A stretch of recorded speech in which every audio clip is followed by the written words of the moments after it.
Hello everyone, and welcome to the Missouri School Boards Association's board report for the month of June.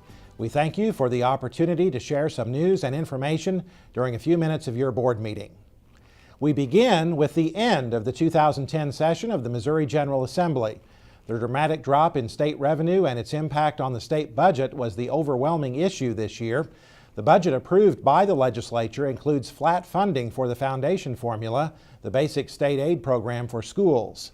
But the Department of Elementary and Secondary Education is saying school districts should actually expect less in foundation formula funding for the year beginning July 1 than they received this year due to revenue shortfalls.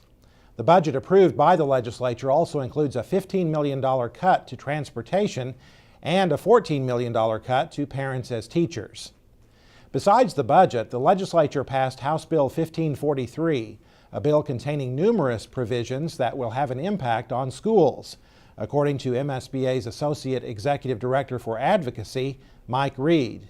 The original bill had language that MSBA had given to Representative Wallace several years ago, dealing with allowing teachers and administrative personnel, as long as they followed district policy, to have immunity on certain items.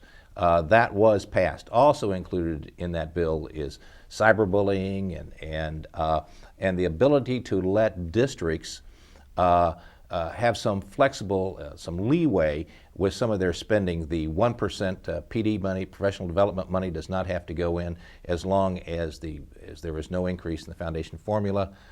Several other things are in that, and it allows districts to move money between funds and a little more ability to have flexibility as far as that's concerned. The legislature did not approve any guidance for how foundation formula money would be distributed in future years should there continue to be a shortfall.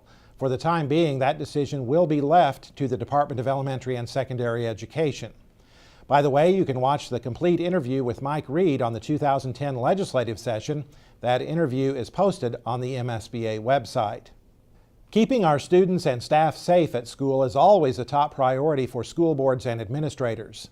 MSBA, along with a number of other organizations and state agencies, is once again sponsoring the Safe Schools and Colleges Conference this summer. One of the major topics of this year's event, according to the state's Coordinator of Homeland Security, Paul Finnewald, is suicide prevention.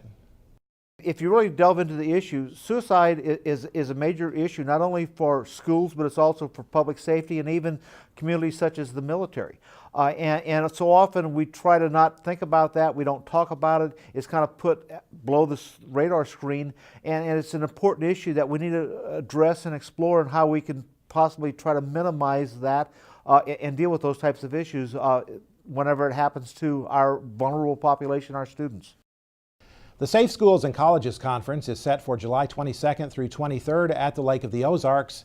Registration information is available at www.educationsafetyconference.org. In these difficult financial times, it's more important than ever that your school district explore every way it can to bring in additional revenue. More than 300 Missouri school districts are generating millions of additional dollars in federal reimbursement through the MSBA Medicaid Consortium. MSBA's Associate Executive Director for Special Services, Dr. Kim Ratcliffe, says the service assists school districts with the complicated paperwork associated with Medicaid claiming and ensures that districts receive money to which they are entitled. She says districts should not just be seeking reimbursement for school district administrative claiming, or SDAC, but also for direct services to students. The one thing that I see in schools is that we don't all claim for the direct services, and those are those therapy services that schools provide under IEPs, or individual education plans. So for children with disabilities who require medical services in order to come to school and fully access education, schools can recoup a portion of the cost of those services. Today, with the economic climate the way it is within the state and everybody needing money, I would have to say that if there's one thing I could say to districts that they need to do, it's to get out there, and if you're not billing for direct services as well, to contact us, and we would be happy to get you set up to do that in the fall.